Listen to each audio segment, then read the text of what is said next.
तो chemical kinetics से बात कर लेते हैं। केमिकल काइनेटिक्स, आज केमिकल काइनेटिक्स से बात हो रही है। टॉपिक इजी लगता है, इजी है भी, लेकिन कुछ बड़ी बड़ी बातें मैं इसको 10 से 12 मिनट में ख़त्म करने की कोशिश करूंगा और आपको कुछ चीज़ें समझाऊंगा कि जहाँ पर आपको ध्यान रखना है। आपके पास में जब भी हम बात कर रहे होंगे तो बहुत सारे क्वेश्चंस होते हैं, बहुत सारी बातें होती हैं। जैसे मेरे पास में लिखा हुआ है कि मान लीजिए N2 + 3S2, यहाँ से शुरू करते हैं और 2NH3 हमसे कहता है रेट अपरेंस रिएक्शन डिसअपरेंस। तो देखिए यहाँ रिवीजन की बात चल रही है, पढ़ाने की नहीं। तो D इस तरह से लिखा जाएगा, -dS2/dt लिखा जाएगा, लेकिन यहाँ लिखा जाएगा जो इसके आगे है, और यहाँ पर हो जाएगा +TNS3/dt। ये सब क्या हुआ करते हैं, ये रेट्स हुआ करते हैं। मतलब ये रेट है, ये रेट है, ये रेट है। और जब हमसे बात करेंगे अपीयरेंस ऑफ NH3 तो वो केवल इतना कहलाएगा। डिसअपीयरेंस ऑफ S2 वो केवल ये कहलाएगा, ये वाले हिस्से केवल ये वाले। एक तो ये बात है। दूसरी जो सबसे इंपॉर्टेंट बात है यहाँ पर मुझे जो आपको बतानी है वो ये है कि अगर कहीं पर कोई क्वेश्चन इस तरह का आ जाता है, कैसा क्वेश्चन आ जाता है, मैं उसको बस आपको बताना चाहता हूँ। कौन सी बात बताना चाहता हूँ कि अगर यहाँ पर ये ना करके कुछ इस तरह से लिख दिया गया, मतलब S2 + I2 = 2HI ऐसे करके लिख दिया, इट मीन्स हमारे पास में दोनों तरफ को गेम हो सकता है, left to right, right to left हो सकता है। तो हमारे पास में dI2/dt = -dS2/dt, ये इधर जो लिखे हुए थे = क्या होगा, +½ dHI/dt। ये सही है, इवन ये भी सही है, प्लस ये माइनस माइनस सही है, मतलब ये डिसअपरेंस इधर की ओर चल रहा है। और ऐसे केस में हमारे पास में होगा K इस वाले का ज्यादा हो रहा होगा इधर की ओर को, ठीक है। K S2/I2 -2H/I2 इस तरह से कॉन्सेप्ट चलता है, दैट माइनस दिस इस तरह से। हमारा जब उधर से इधर की ओर चलता है तो इसको हम प्लस कर सकते हैं, इसे माइनस। तो इस केस में दोनों सही हैं, मतलब वहां पर तो केवल क्या था, एक डायरेक्शन थी, इधर इधर को ही जाना है। यहां पर दोनों ही बातें सही हैं, यहां पर दोनों ही बातें सही, लेफ्ट टू राइट और राइट टू लेफ्ट, तो दोनों साइन हो सकते हैं, ध्यान रखेंगे। इसलिए ये वाली बात सही हुआ करती है इसके केस में। उसके साथ साथ हमारे पास में एक और इंपॉर्टेंट बात आती है इसके अंदर, जो मैं आपको थोड़ा सा यहाँ समझाना चाह रहा हूँ। मेरे पास में क्या है कि मान लीजिए मेरे पास में x इससे y b इस तरह से दिया, हमसे कहेगा x - y बताइए कितना होगा। अगर उसने कहा हुआ है कि dA/dt माइनस, ठीक है, यहाँ 3 दिया है और यहाँ dB/dt हमारे पास में 4 दिया है, तो हमसे कहेगा x - y बताइए। तो पहले इस इक्वेशन को ड्रॉ कर लेते हैं, -dA/dt = +dB/dt। यहां पर कितना दिया, ये x है, यहां पर ये कितना दिया, ये y है। ये x हो गया, ये y हो गया, सिंपल सी बात है। तो x - y क्या होगा, दिस माइनस दिस। तो पहले इसको इस फॉर्म में बना लीजिए, तो इसको यहां ले जाइए, इसको यहां ले जाइए, तो क्या होगा, -dA/dt, यहां 4 है, = dB/dt 3 है। इसको यहां ले जाइए, इसको यहां ले जाइए, तो दिस इज x, x और y है, सॉल्व हो जाएगा ऐसे करके। इस पैटर्न में इस पैटर्न को लाना जरूरी है, तभी हम देख पाएंगे कि हम कहां पर सही कर रहे हैं, कहां पर गलत कर रहे हैं। बस इतनी सी बात को आप यहां पर ध्यान रखे रहिएगा, ठीक है। अब इससे नेक्स्ट पे हम बात करते हैं और क्या गड़बड़ हो सकती है और किस तरह के क्वेश्चन आते हैं। और हमारे पास में जो क्वेश्चन आते हैं वो ये आया करते हैं कि हमारे पास में मान लीजिए A से B बन रहा है, बहुत सारी बातें छोटी छोटी, देखिए रिवीजन में तो बता सकता हूं। तो पहला रेट हमारा ज्यादा होता है, पहला रेट, क्योंकि इधर की ओर अगर मेरे पास में कंसंट्रेशन है और इधर की ओर मेरे पास टाइम है, तो ये अगर मैं बात करूंगा तो रेट क्या होता है, dC/dt। और हमारे पास में ये अगर y है, ये x है, मतलब इसको y एक्सिस मानते हैं, इसे x एक्स मानते हैं, तो dy/dx, dy/dx क्या होता है, स्लोप। तो स्लोप की जब मैं बात करूंगा तो ऐसे ऐसे करके अगर मैं बनाता चला जाता हूं, तो आप जरा देखते जाइए, ये है, ये है, ये है। तो पहले स्लोप क्या है, ज्यादा, और बाद में स्लोप क्या है, कम। मतलब स्लोप का मतलब यहां पर क्या हो, dC/dt क्या हो रहा है, रेट। रेट का मतलब यहां से क्या निकलता है, स्लोप। तो इनिशियली किसी भी रिएक्शन का रेट क्या होता है, फास्ट हुआ करता है, तेज हुआ करता है, स्लोप ज्यादा होने की वजह से। Remember it, always remember it, ठीक है। नेक्स्ट हमारे पास में जो बात आती है, मान लीजिए हमसे ग्राफ खींचने की बात करता है A से B, तो हम तुरंत बता देते हैं कि भाई हमारे पास में ये A तो ऐसे खत्म होगा, एक समय बाद खत्म हो जाएगा, और B हमारा ऐसे करके बनेगा। नो डाउट हम इस तरह से बात कर लिया करते हैं, इसको हम बोलते हैं इरिवर्सिबल रिएक्शन। लेकिन अगर इसी के अंदर आगे की ओर ऐसे बात हो गई तो हमसे पूछेगा बताइए ग्राफ क्या होगा। या मान लीजिए यहां पर मेरे पास K1 है, ये मेरे पास K2 है, तो हमसे पूछेगा इसकी वैल्यू कितनी होगी, इसकी अमाउंट कितनी होगी, इसका रेट कितना होगा, इसका परसेंटेज, कुछ भी पूछा जा सकता है, कुछ भी पूछा जा सकता है। तो हमारे पास में जब इस तरह से ये चीज चलती है तो ये इधर की ओर गया, ये इधर की ओर गया। ये कब था? जब ए से बी वाला कंसेप्ट था। लेकिन अगर ए से बी, बी से सी वाला हो तो इधर की ओर मेरे पास में कंसंट्रेशन है और इधर की ओर मेरे पास में क्या टाइम है। तो जब ए से बी, बी से सी है तो थोड़ी देर के लिए आप क्या करिए, बी को भूल जाइए। आप सोचिए बी नहीं है, आप मानिए बी नहीं है, केवल ए से सी है। तो ए से सी कैसा बनेगा? ए तो खत्म हो जाएगा एक समय बाद, और सी कैसा होगा? धीरे धीरे धीरे करके 0 से स्टार्ट होगा, बोलिए, और ऐसे करके एक समय पे मैक्सिमम होगा।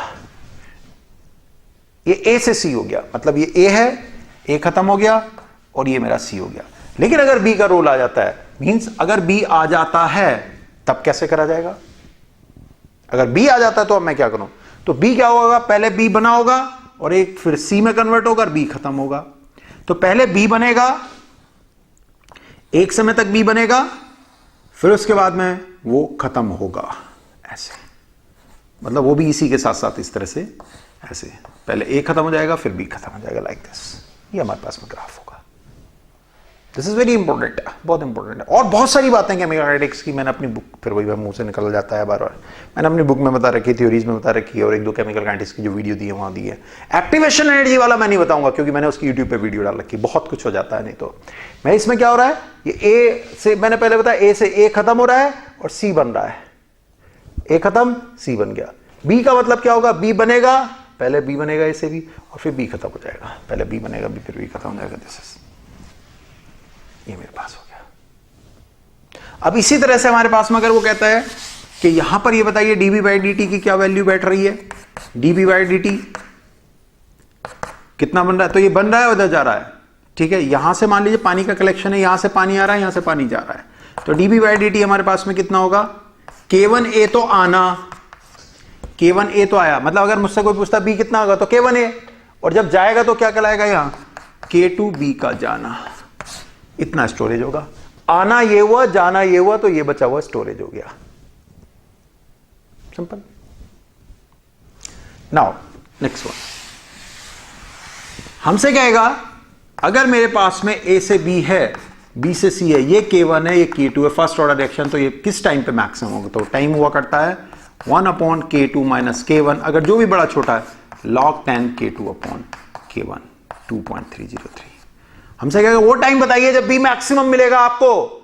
तो K2 बड़ा है K1 से, अगर तो K2 माइनस K1 होगा, K2/K1 आएगा। तो ये हमारे पास में डायरेक्ट फॉर्मूला हो जाया करता है। डायरेक्टली इसको हम याद रखा करते हैं, इसे आप भूलना नहीं है, भूलना नहीं है, भूलना नहीं है, भूलना नहीं है। अब बात आती है ऑर्डर्स की। किसकी बात आती है? ऑर्डर की, मतलब ऑर्डर से रिलेटेड कोई भी ऐसी बात। तो हमसे पूछता है कि ऑर्डर से रिलेटेड हमारे पास में क्या क्या चीजें हो सकती हैं, उनको लेकर के हम चल रहे हैं। अब ऑर्डर से रिलेटेड हमारे पास में क्या क्या बातें हो सकती हैं, उनको लेकर के चलते हैं। कैसे लेकर के चलते हैं कि हमारे पास में जब जीरो ऑर्डर रिएक्शन होगी तो कौन सी जीरो ऑर्डर होती है? जो सरफेस के ऊपर हो जाती है, जो सरफेस के ऊपर हो जाती है उसको हम क्या बोलते हैं? जीरो ऑर्डर रिएक्शन बोलते हैं। बस इतना ध्यान रखे रहेंगे, जीरो ऑर्डर रिएक्शन कहा करते हैं हमसे, ठीक है। सरफेस के अंदर जो एडजॉर्प्शन में जाकर के हो जाती है, अंदर जाकर के एडजॉर्प्शन पूरा का पूरा एब्जॉर्ब हो जाना चाहिए, सरफेस के अंदर पूरा का पूरा एब्जॉर्ब हो जाना चाहिए। या रेडिएशन बेस पे हमारे पास में जो रिएक्शंस होती है, मतलब आपके कौन सा HNU जिस पे लिखा रहता है वो जीरो ऑर्डर रिएक्शन। तो फर्स्ट ऑर्डर में हमारे पास में फेमस रिएक्शंस हमारे पास में फर्स्ट ऑर्डर की सारी है, ठीक है। जो गलतियां यहां पर होती है मैं उन चीजों को थोड़ी सी बता रहा हूं, नहीं तो न्यूमेरिकल कराना है तो बहुत लंबी कहानी हो जाएगी, बहुत लंबी इस चैप्टर में। फिर उसके बाद में ऑर्डर से रिलेटेड और मोलिकुलरिटी कभी भी आपकी जीरो नहीं होगी, 1 होगी, 2 होगी, 3 से ज्यादा होते ही वो मल्टी स्टेप हो जाएगी। ऑर्डर आपका नेगेटिव पॉजिटिव ये सब चीज आपने पढ़ी हुई है, मुझे कोई खास ऐसी बात नहीं बतानी। एक तो मुझे ये बात बतानी थी। दूसरी बात, मेरे पास अगर कोई A है और वो B और C में टूट रहा है या D तक टूट रहा है और यहाँ K1 और K2 है, तो हमसे कहेगा परसेंटेज B की बताइए कितनी होगी। तो आप सीधे क्या होगा? K/K1 plus K2 into 100। ये तो हुआ रेट कांस्टेंट। अगर वो हमसे कहता है कि बताइए इसकी जगह पे हमें टाइम पीरियड दे रखा है, मतलब कोई टाइम दे रखा है, हाफ लाइफ वगैरह दे रखा है, तो हमेशा ध्यान रखेगा K proportional to 1/T half होता है हमेशा, हमेशा किसी के लिए भी, चाहे फर्स्ट ऑर्डर, चाहे जीरो ऑर्डर, कोई सेकंड ऑर्डर, मतलब रेट कांस्टेंट और T हाफ एक दूसरे के इनवर्सली प्रोपोर्शनल होते हैं। तो अगर हमें यहां लगाना पड़ा तो हमारे पास में जो वैल्यू निकल के आएगी वो आएगी 1/T1 upon 1/T1 plus 1/T2 into 100। ये निकल करके आ रही है। ऐसे करके हम ऐसे भी सॉल्व कर सकते हैं। Zero order, first order, second order कहीं भी हम बात कर सकते हैं। आपको और क्या याद करना है, इजीली हो गया, परसेंटेज इसकी निकालनी, मतलब बी की सी की निकालनी, K2 अपॉन होता। अब हमारे पास में वो टी हाफ की बात आती है, तो टी हाफ हमारे पास में होता 0.693 अपॉन के। टी हाफ हमारे पास में जीरो ऑर्डर के लिए, टी हाफ हमारे पास में सेकंड ऑर्डर के लिए, ये फर्स्ट ऑर्डर है, याद कर लीजिए बिल्कुल। जैसे मान लीजिए हमारे पास में सेकंड ऑर्डर के लिए टी इज इक्वल टू क्या होता है, कहां से निकला वो आप ड्राइव करना जानते हैं।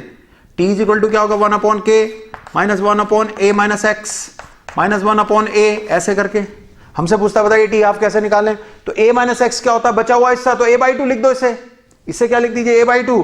तो T half is equal to क्या होगा 1 अपॉन के, और ये क्या होगा 1 upon a/2 minus 1 upon a, मतलब T half is equal to क्या होने जा रहा है 1 अपॉन के a। ये भी हमारे पास में हो गया, ये भी हमारे पास में हो गया, ठीक है। और हमारे पास में कैसे हो सकता है, हमारे पास में क्या हो सकता है भाई, बहुत सारी चीजें और भी हो सकती हैं, बहुत सारी चीजें, मतलब केमिकल काइनेटिक्स में अगर देखें तो बहुत आराम से चलना पड़ेगा आपको। जैसे हमारे पास में कोई भी रिएक्शन हो रही है, A प्लस बी से C की मेरी रिएक्शन हो रही है, और ये रिएक्शन हमारे पास में अगर क्या है, अगर ये रिएक्शन वन स्टेप है, एक ही स्टेप में हो रही है, तो ऐसे कैसे लिख देंगे, जो आगे वही उसके ऑर्डर कहलाएंगे। ये हमारी रिएक्शन अगर इनिशिएशन स्टेप है, मतलब अगर वन स्टेप में है तो, और एलिमेंट्री है मतलब बेसिक है, बिल्कुल शुरुआत है, तो ऑर्डर वही होते हैं जो आगे क्यों लिखे होते हैं, नहीं तो ऑर्डर बदल जाते हैं। इसी तरह से हमारे पास में अगर क्वेश्चन है किस तरह से आता है, मान लीजिए हमारे पास में लिखा है कि A2 plus B2 is equal to 2AB। ये मल्टी स्टेप रिएक्शन हो रही है, यहाँ A2 लिखा है, यहाँ B लिखा है, यहाँ A2B लिखा है, ये इसका स्लो स्टेप है, तो slow step is the rate determining step. Rate किस बात पर डिपेंड करता है, रेट कांस्टेंट किस बात पर डिपेंड करता है, ये सारे याद करके जाएंगे। रेट कांस्टेंट डिपेंड करता है एक्टिवेशन एनर्जी वाले कॉन्सेप्ट पे, K is equal to AE over RT, मतलब एक्टिवेशन एनर्जी कैटलिस्ट पे और टेम्परेचर पे। K डिपेंड करता है EA catalyst, activation energy catalyst से अफेक्ट होती है, कैटलिस्ट डालने से नेगेटिव कैटलिस्ट से पॉजिटिव कैटलिस्ट से वो क्या होती है, डाउन हो जाती है। मैंने अपनी एक्टिवेशन एनर्जी वाले कॉन्सेप्ट में दे रखा है, वीडियो में दे रखा है, यूट्यूब पे आप उसको देख सकते हैं, ठीक है। तो K के केवल दो ही फैक्टर से होता है, कैटलिस्ट, एक्टिवेशन एनर्जी और टेम्परेचर या मैकेनिज्म जो है उससे, जबकि रेट हमारा कंसंट्रेशन, प्रेशर, ठीक है, सरफेस क्वालिटी, रेडिएशन सबसे डिफेक्ट हुआ करता है। फिर हमारे पास में क्या आता है, मान लीजिए स्लो है और हमसे कहता है B2, ये इस तरह का क्वेश्चन आ जाता है, इज इक्वल टू 2B, ये हमारे पास में क्या होता है फास्ट होता है। कितना ही हायर उठाया जा सकता है, एडवांस लेवल पे तो इससे सबसे अच्छे क्वेश्चन आ सकते हैं अगर एडवांस की हम बात करें तो यहाँ, लेकिन नीट की अगर मैं बात कर रहा हूं तो लिमिट है हमारे पास में, नहीं तो इससे ऐसे भी रिएक्शन आ सकती है कि एलिमिनेशन रिएक्शन कितनी बनेगी, सब्स्टिट्यूशन रिएक्शन कितनी बनेगी, ऐसे करके अभी मैं एक क्वेश्चन दूंगा उस तरह का। तो हमारे पास में फास्ट है, तो स्लो वाले रेट डिटरमाइनिंग स्टेप होता है, तो R इज इक्वल टू क्या होगा K A2, क्योंकि ये वन स्टेप है, ये सिंगल स्टेप है, ये अकेला स्टेप है, तो इसके आगे जो लिखा होगा वो इसकी पावर हो जाएगी। लेकिन मेन इक्वेशन में A2 और B2 है, मतलब अगर मैं मशीन तैयार करूंगा तो उसमें A2 और B2 को मैं मिलाऊंगा, उसके अंदर कहीं भी A2 डालूंगा या B2 डालूंगा, उसके अंदर कहीं भी मेरे पास में B नाम की चीज नहीं डलेगी। तो इसका मतलब मेन इक्वेशन में हमारे पास A2 है, B नहीं होना चाहिए, B नहीं होना चाहिए, रिमेंबर इट, B नहीं होना चाहिए।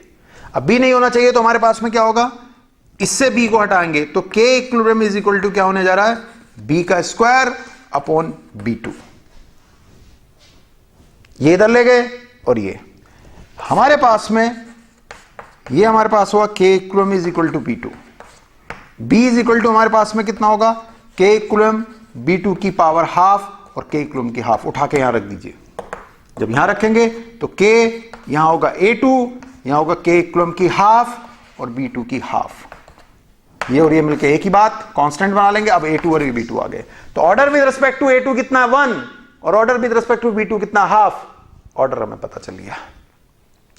अगर वो कहता है B2 एक्सेस में है, तो जिसके रिस्पेक्ट में हम एक्सेस में बोलते हैं उसकी कंसंट्रेशन हटा देते हैं, क्योंकि उसे कांस्टेंट मान लेते हैं, क्योंकि उसे कांस्टेंट मान लेते हैं, ध्यान रखना इस चीज को, उसे कांस्टेंट मान लेते हैं। बहुत बड़ा टॉपिक है, बहुत छोटे में समझाने की कोशिश कर रहा हूं, तो इसको हटा दिया जाएगा। इसी क्वेश्चन में, इसी सवाल में अगर मेरे पास में इसको हम इस तरह से सॉल्व कर रहे होते, मान लीजिए ऐसे ही लिखा होता और यहां पर मेरे पास में लिखा होता फास्ट, और यहां B2 ऐसे करके 2B या समथिंग के लेकर लिखा, और ये लिखा होता स्लो, मान लीजिए ऐसा कुछ लिखा हुआ है, मान लीजिए कुछ ऐसा लिखा है, तो रेट डिटरमाइनिंग मेरा ये हुआ, तो R इज इक्वल टू क्या होगा K, और यहां क्या होगा B2 की पावर 1। अब हमसे कहेगा क्या B2 मेन इक्वेशन में है, हाँ है, मेन इक्वेशन में A2 और B2 है, हाँ B2 है। अब वो कह रहा है A2 है क्या इसके अंदर, A2 इसके अंदर दिखाई नहीं दे रहा, लेकिन है, कैसे है, A2 की पावर कितनी है, 0 है। तो ऑर्डर कितना होगा 1 + 0। तो उठाते स्लो को है, और स्लो के अंदर कोई ऐसी चीज है जो मेन इक्वेशन में यहां नहीं है, तो हम उसको बदल देते हैं, उसको चेंज कर देते हैं, उसे चेंज कर देते हैं।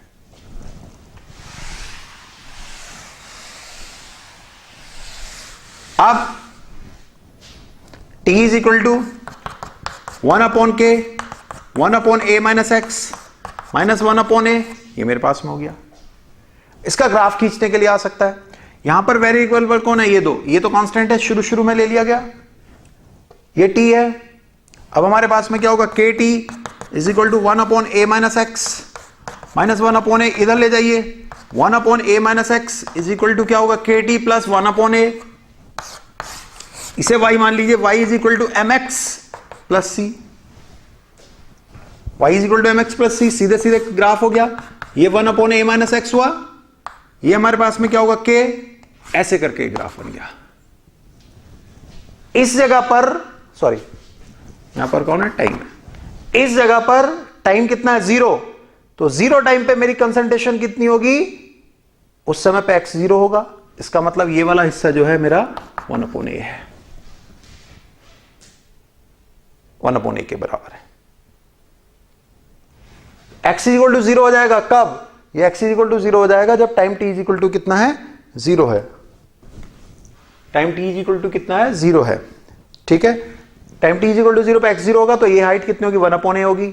हमसे पूछ सकता है कि बताइए, अगर ये वाली वैल्यू दे दी, OA मान लो या OB या कुछ भी मान लीजिए, OA की वैल्यू हमारे पास में दे दी तो A आ जाएगा। उस समय हमसे रेट पूछ सकता है कि शुरू का रेट बताइए, तो आप क्या कहेंगे? K A का स्क्वायर, A की वैल्यू रख दीजिए इनिशियली, या ये A, आंसर आ गया। अब आपको कैसे पता चलेगा कि ग्राफ फर्स्ट ऑर्डर का है सेकंड ऑर्डर का? तो उसके लिए भी आप आपको बात बता रहे हैं। तो एक ग्राफ ये वाला आपका परेशान करता है, ये चीजें आपकी सॉल्व हो सकती हैं। दूसरा ग्राफ आपका क्या होता है? फर्स्ट ऑर्डर वाला भी परेशान करता है। k = 1/t log 10, नहीं साहब log e रहने दीजिए, a/a - x, ऐसे अगर है इसको इसके पास ले जाइए, kt हो गया log e a minus log e a - x, ये वेरिएबल है, ये वेरिएबल है। ये हमारे पास में क्या होगा? इधर ले जाइए, इधर ले जाइए, तो हमारे पास में क्या होगा? log e a - x is equal to क्या होगा? log e a - kt। तो y is equal to c - mx। y मेरे पास में कौन है? log e a - x, और हमारे पास में कौन है? t है, निगेटिव स्लोप के साथ। ऐसे भी हमारे पास आ सकता है विद निगेटिव स्लोप। ये हमारा ये कांस्टेंट जो काटेगा वो c के बराबर हो जाएगा। इस तरह से भी सॉल्व कर सकते हैं। ऐसे भी क्वेश्चन बनता है हमारे पास में, ऐसा भी सवाल हमारे पास में आ सकता है, ऐसी भी चीज हमारे पास में आ सकती है। बी रेडी, तैयार रहिए, ठीक है। अब हमारे पास में क्या होता है? किसी के रिस्पेक्ट में अभी बता रहा था एक्सेस है, तो हम उसको थ्रू कर लेंगे। अगर वो एक्सेस है तो उसके रिस्पेक्ट में ऑर्डर क्या मान लिया जाएगा? 0 मान लिया जाएगा। सारी चीजें एक और हमारे पास में, मैं जल्दी जल्दी वो पॉइंट बता रहा हूं जो गड़बड़ होती है। चैप्टर नहीं पढ़ा रहा हूं कि इधर से सर सीक्वेंस से पढ़ा दीजिए, नहीं, कहां गड़बड़ करते हो? एक आएगा hydrolysis of ester, COCS3 plus water डाल दिया गया। अगर वो H+ की प्रेजेंस है, एक बनाएगा CH3CO, जिसका फॉर्मूला वगैरह, इसके फॉर्मूला से रिलेटेड जो क्वेश्चन है उनको तो कर लीजिए, बहुत आसान है। लेकिन बस मुझे एक बात बतानी है कि ये हमारे पास में जो हुआ करता है, इसका जो क्वेश्चन हुआ करता है, उसके अंदर H2O और उसके अंदर H+, ये सब कुछ हम ले रहे हैं। इसकी कंसंट्रेशन हम क्या करते हैं? कांस्टेंट ले लेते हैं, क्योंकि एक्सेस में होता है। ये हमारे पास में कैटेलिस्ट है, कैटेलिस्ट हमारे पास में क्या होता है? कांस्टेंट माना जाता है, इसके साथ चला जाएगा, इसलिए R = K' बनेगा, CH3COOCH3 की power 1 pseudo unimolecular first order reaction होती है ये। तो क्या हो गया हमारे पास? Order is first order reaction है। अब फर्स्ट ऑर्डर है तो उसका टी हाफ कितना होगा? 0.693 अपॉन K', 0.693 अपॉन K और H+, मतलब pH पे डिपेंड करेगा। वो कहेगा हमारी इतनी pH है तो इतना टी हाफ है, इतनी pH है तो इतना टी हाफ है। दोनों के रेशियो को निकाल लीजिएगा। अगर मैं HCl डालता हूं 0.1 m और मैं डालता हूं 0.1 m H2SO4, तो दोनों से टी हाफ बदल जाएगा। 0.1 m से क्या मिलेगा? 0.1, अब 0.1 m H2SO4 से मिलेगा 2 टाइम्स ऑफ H+, बदल जाएगा। गड़बड़ नहीं करके आनी आपको। मतलब यहां टी हाफ इस बात पे डिपेंड करता है कि कैटलिस्ट की अमाउंट कितनी है, इस बात पे टी हाफ डिपेंड करता है, क्योंकि ये कैटलिस्ट जो हम इसके अंदर टाइट्रेशन करेंगे बेस वहां रिएक्शन कर लेता है, अलग बात है। तो ये फर्स्ट ऑर्डर है। लेकिन अगर हमारे पास में OH- दे दिया, बेस डाल दिया, तो ध्यान रखना ये रिएक्शन हमारी सेकंड ऑर्डर हो जाया करती है, ये रिएक्शन हमारी सेकंड ऑर्डर हो जाती है, क्योंकि दोनों पे डिपेंड करता है। ध्यान रखना, very very very important, acid catalyse है तो फर्स्ट ऑर्डर होगी और बेस कैटालाइज है तो ये सेकंड ऑर्डर होगी। Remember it, remember it, remember it, दिमाग में डाल लीजिए, इसलिए मैं आपको बता रहा हूं उसके अंदर, ठीक है। इसका numerical V naught, V infinity, V T वो आप अपने आप कर लीजिए, नहीं तो उसको एक्सप्लेन करने लगा तो बहुत टाइम हो जाएगा, बहुत सारा टाइम लग जाएगा। ऐसे ही आप रोटेशन ऑफ लाइट का एक क्वेश्चन होता है, बहुत आसान होता है, आराम से उसे कर लेंगे, उसे सॉल्व कर लेंगे। थीटा इंफिनिटी करके दिया, मैंने तो उसको अलग ढंग से सिखाता हूं, मैं तो बिल्कुल लड्डू वाली ट्रिक से सिखाता हूं, बिल्कुल लड्डू वाली ट्रिक से, कि हमारे पास में यहाँ पर टी दिया हुआ है, थीटा दिया हुआ है, रोटेशन हमारे पास में शुरू में दे दिया उसने 20 दे दिया, +20, बाद में उसने कहा -20 है, इनफाइनाइट टाइम पे, ये 0 टाइम पे है, ये 10 मिनट पे, इन्फिनिटी पे -40, आपसे कहता के बताइए कितना होगा, तो बनाने की बहुत सारी मेथड है, सीधे सीधे ड्रॉ कर लीजिएगा। हमारे पास में ये एंगल कितना +20 है और लास्ट में जाके कितना पहुंचता है -40, तो टोटल रोटेशन कितना होता है, जो टोटल रोटेशन होता है वो ए के बराबर होता है। बीच में कहीं पे रुक गए थे आप, कहां रुक गए, -20 पे रुक गए, तो बचा हुआ रह गया, बचा हुआ कितने के बराबर होता है, a - x के बराबर होता है, बस। तो टोटल रोटेशन कितना, -40 से लेकर के 20 तक कितना है टोटल रोटेशन, 60 है, 60 है, ठीक है। और बचा हुआ कितना रह गया, 20, a - x कितना रह गया, 20, लगा दो, आंसर हो गया। ऐसे करके सॉल्व कर लेते हैं इस क्वेश्चन को। मेथड लंबी कहानी पहुंच जाएगी, बहुत मतलब फिर बोरियत आने लगती है, फिर सुस्ती आने लगती है, लेकिन मैंने आपको बताया कहां कहां पे हम गलती करते हैं, उन्हें थोड़ा सा आप ध्यान रखे रहिएगा। एक आपको क्या लगाना है, एक हमारे पास में आया करता है टेम्परेचर कोफिशिएंट, टेम्परेचर कोफिशिएंट, तो 10 के डिफरेंस से पैदा होता है वो टेम्परेचर कोफिशिएंट। अगर मेरे पास में कहीं पर ये दे रखा है, क्या दे रखा है, ये टेम्परेचर है, ये टी मान लीजिए चाहो तो ऐसे, ये तो क्या होगा, टेम्परेचर कोफिशिएंट की पावर ΔT/10, और टेम्परेचर कोफिशिएंट हमारा क्या होता है 2 to 3 टाइम्स, 2 से 3 के बीच में होता है।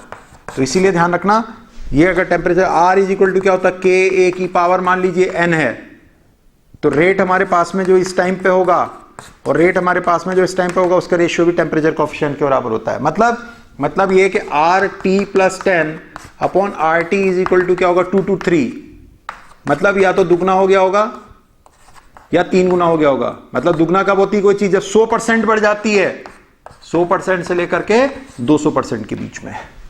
भाई कोई चीज दोगुना हो गई, अगर कोई चीज दोगुना हो गई तो कितना % इंक्रीमेंट हो गया, 1 रुपए के 2 रुपए बन गए तो कितने % हो गया, 200%। मारूंगा चपत खींच करके अगर ये सोचोगे तो। कई बच्चे एकदम से आंसर देते थे, 1 रुपए के 2 रुपए हो गए तो कितना फायदा हो गया, 200%। अबे 200% नहीं हुआ भाई, 1 के 2 बन गए, 1 रुपए के 2 रुपए हो गए, कितना होगा 100% फायदा हुआ आपको, 100%। तो हमारी जो परसेंटेज क्या होता है, 10 डिग्री टेम्परेचर बढ़ा देने से हम कहां से कहां तक इंक्रीमेंट करते हैं, 100 से 200%। मतलब रेट का इंक्रीमेंट कितना होता है, 100 से 200 के बीच में, 125, 115, 120, लेकिन 200 से कम, 100 से ज्यादा, ये बना रहता है। रिमेंबर इट, याद रखे रहना, इसको भूलना नहीं है, ठीक है। तो एक ये चीज हमारे पास हो गई।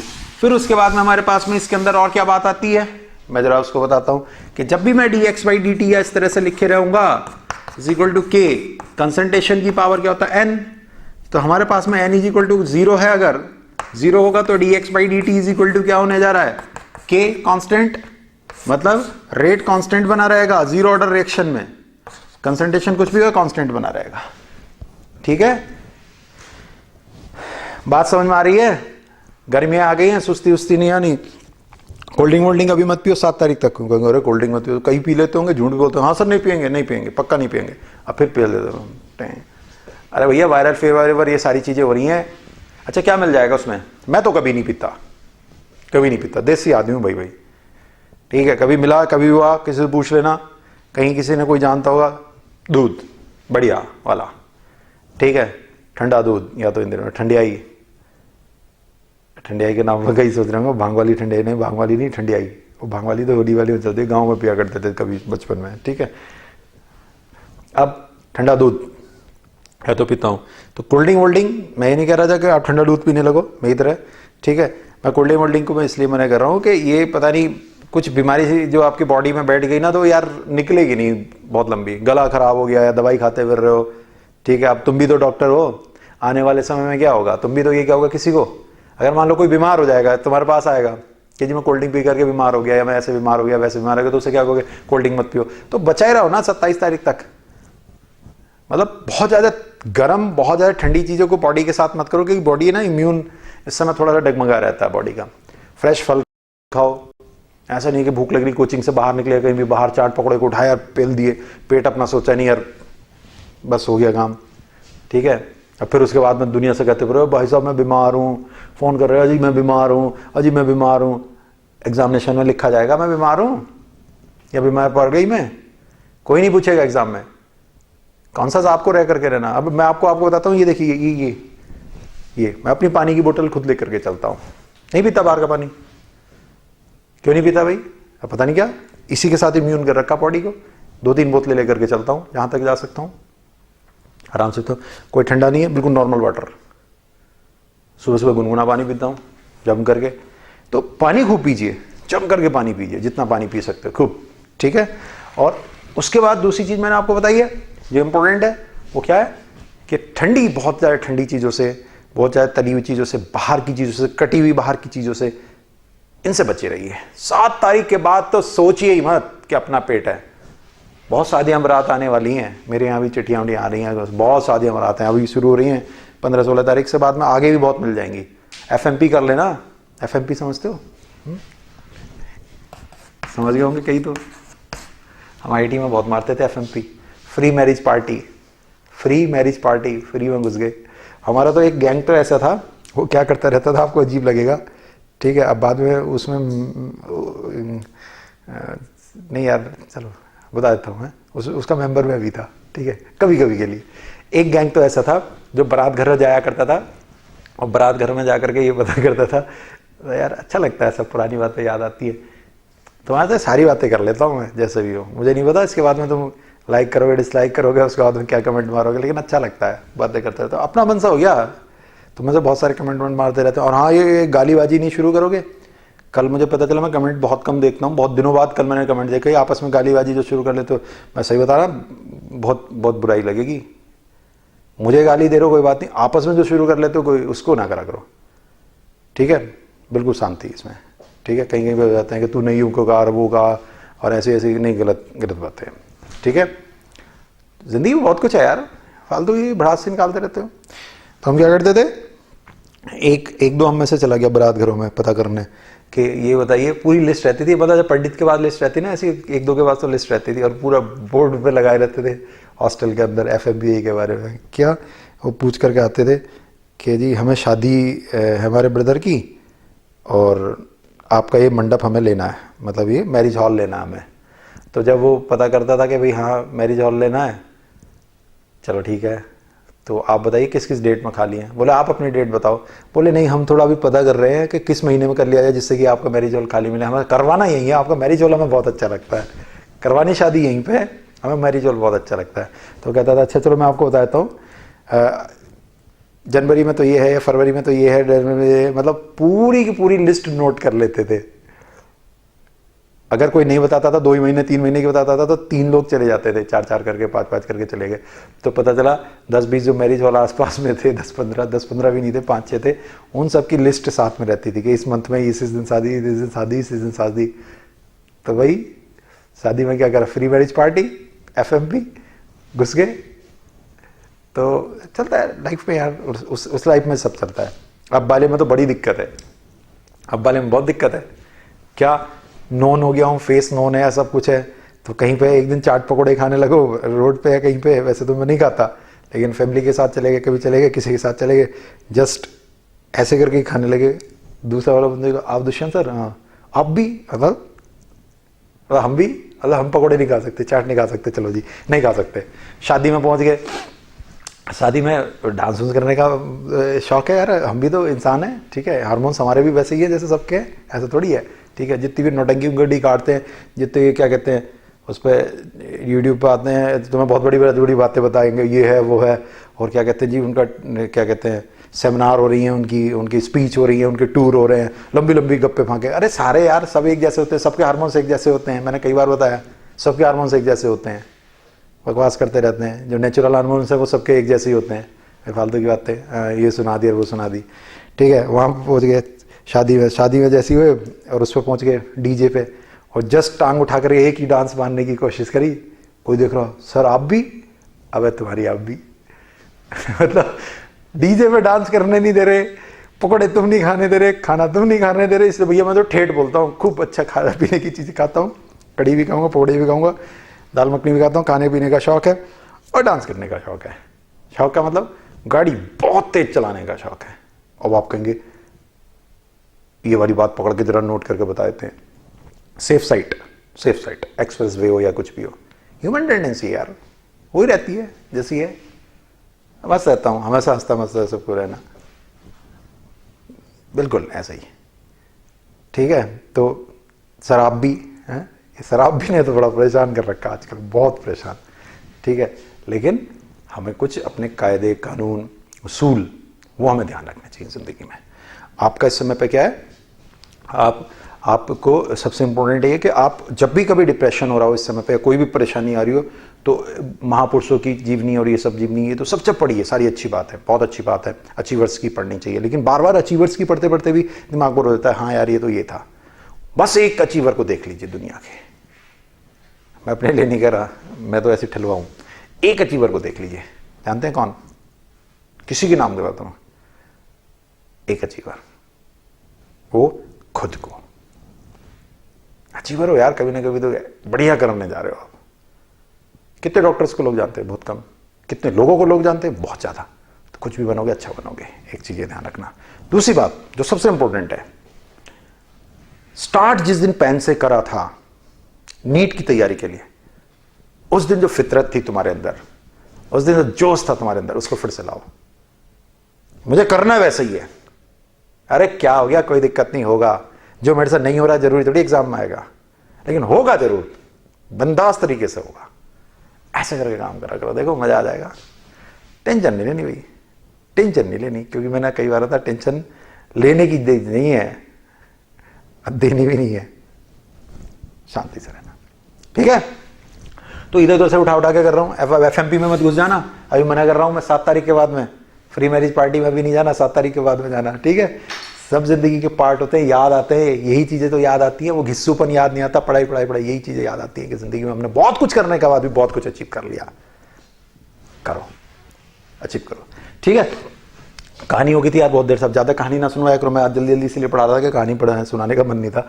dx/dt का अगर मैं ऑर्डर आपसे बात करूंगा, अगर dx/dt लिखा हुआ है और n इक्वल टू मैं अगर 1 लिखता हूं तो होगा kx⁻1। तो dx/dt इज इक्वल टू क्या हो गया, kx, मतलब ये ऐसे होगा, ये dx/dt है और यहां टाइम है, ऐसे स्ट्रेट लाइन हो जाएगा। अगर मैं इस पर सेकंड ऑर्डर करूंगा n इक्वल टू, तो dx/dt इज इक्वल टू क्या होने जा रहा है, kx का स्क्वायर। तो ये y है, ये k है, ये x स्क्वायर है। मतलब अगर मैं इधर y लेता हूं और इधर x लेता हूं तो रेक्टेंगुलर हाइपरबोला इस तरह, सॉरी पैराबोलिक बन जाएगा हमारे पास। मतलब ये y तो होगा dx/dt और ये इस तरह से हो जाएगा। अब हमारे पास में कहीं पर अगर हमें ऑर्डर निकालना है, हमसे कहेगा कि किस ऑर्डर में है, तो हमें जैसे ये लिखा है, ये c लिखा है, t लिखा और ऐसे लिख दिया। उसने कहा बताइए ऑर्डर क्या है, व्हाट इज द ऑर्डर। तो सीधी सी बात है कि c रेक्टेंगुलर हाइपरबोला है तो c प्रोपोर्शनल टू 1/t है। तो हमारे पास में क्या होगा, डिफरेंशिएशन कर सकते हैं हम। कैसे डिफरेंशिएशन कर सकते हैं कि c is equal to k। ये k यहां पर रेट कांस्टेंट नहीं है, एक कांस्टेंट है, तो डिफरेंशिएट करेंगे तो dc/dt इज इक्वल टू क्या होने जा रहा है, -1/k t²। इस t को यहां रख दीजिए, ये ऊपर पहुंच जाएगा dc/dt। अरे t को t प्रोपोर्शनल टू 1/c हो रहा नहीं हो रहा है, उठा के रख दीजिए t को, तो ये ऊपर पहुंच जाएगा -kc² हो जाना। अरे यहां रखोगे t को 1/c रखो, 1/c का स्क्वायर ऊपर पहुंच जाएगा, dc/dt जो उठ के c² हो जाना है। तो डिफरेंशिएशन कर दिया, dc/dt is equal to kt² हो जाएगा। ये आपका, हम इस तरह से ऑर्डर, इसका ऑर्डर हमने बता दिया। क्यों, c का स्क्वायर, ये इसका ऑर्डर है। हमें क्या कंपेयर करना है, dc/dt जो उठ के c का स्क्वायर। इसी तरह से k की यूनिट हमें देखनी होती है, कभी कभी सी की जगह या एक्स की जगह पे हम क्या सी यूज करेंगे तो कंसंट्रेशन, और एक्स की जगह अगर मैं पी यूज करूंगा तो प्रेशर के थ्रू हो जाएगा, प्रेशर के थ्रू हो जाएगा। ठीक है, अब हमारे पास में क्या है, जो इसके अंदर सेकंड इंपॉर्टेंट बात है कि वो ये है कि मेरे पास में जो अगर के दिया हुआ है, के के ऊपर अगर मैं कोई चीज बात करी हुई है तो के इज इक्वल टू क्या हुआ करता है, या के को हम कैसे निकालते हैं, D x by D T is equal to मेरे पास में क्या होगा, के एक्स की पावर एन है, उधर ले जाइए। तो ये अगर कंसंट्रेशन के टर्म्स में तो कंसंट्रेशन, टाइम के टर्म्स में तो टाइम तो हो गया सेकंड इनवर्स, और ये x कुछ भी हो, x की पावर हुआ 1 minus N is equal to क्या होगा, k। अगर ये कंसंट्रेशन के टर्म्स में है तो मोल पर लीटर होगा की पावर 1 माइनस एन, और अगर ये प्रेशर के टर्म्स में तो एटमॉस्फेयर की पावर 1 माइनस एन, और इसको k से कंपेयर कर देंगे। जब हम दो k को कंपेयर करेंगे तो n is equal to order आ जाएगा और सॉल्व हो जाएगी बात सॉल्व हो जानी। तो क्या टेंशन है, कुछ भी टेंशन नहीं है। थोड़ा अटेंटिव रहना, अटेंशन रखनी ना कि टेंशन रखनी है। ठीक है, अब इसमें एक हाफ लाइफ वाला होता है, हाफ लाइफ वाला।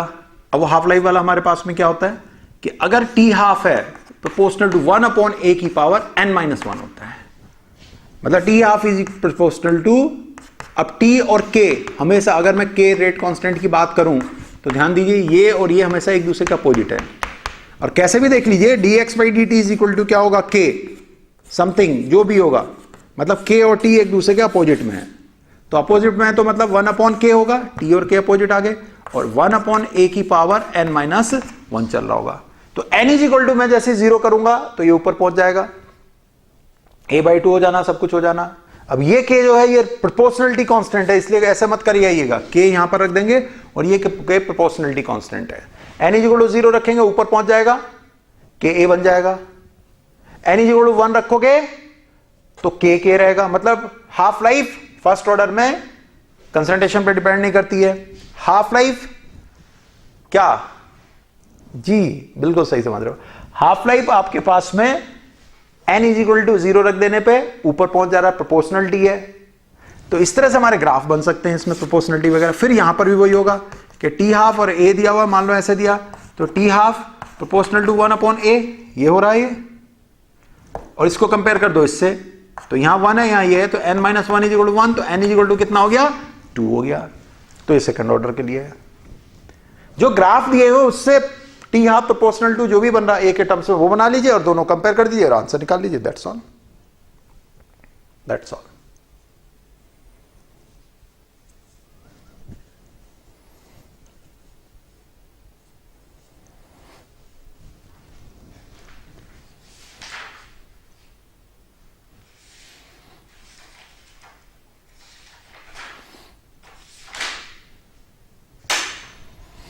ठीक है, तो ये हमारे पास में क्या हुआ अभी तक, ये हमारे पास में केमिकल काइनेटिक्स की बहुत सारी बातें मैंने बताने की कोशिश करी है आपको, बहुत सारी चीजें कोशिश कर रही हैं।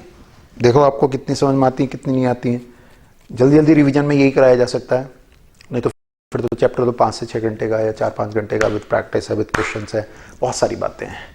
तो नेक्स्ट वीडियो हम बात करेंगे, नेक्स्ट चैप्टर की बात करेंगे सॉल्यूशन।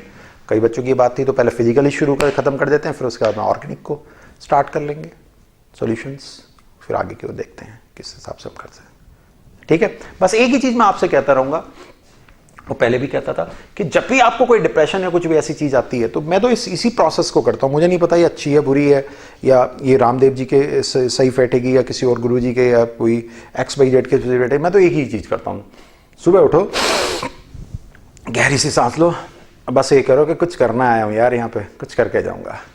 नहीं तो अगर मैं आपको बताऊं तो मेरी बहुत ऑड कंडीशन रही है, और उन ऑड कंडीशंस के बाद मैंने इतना कुछ अचीव करने की कोशिश करी है और मैं करता जा रहा हूं।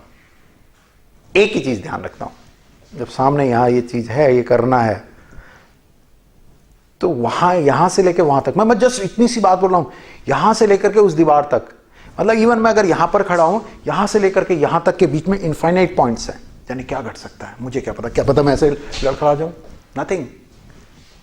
इतनी दूरी में भी लड़खड़ा सकता हूं यार,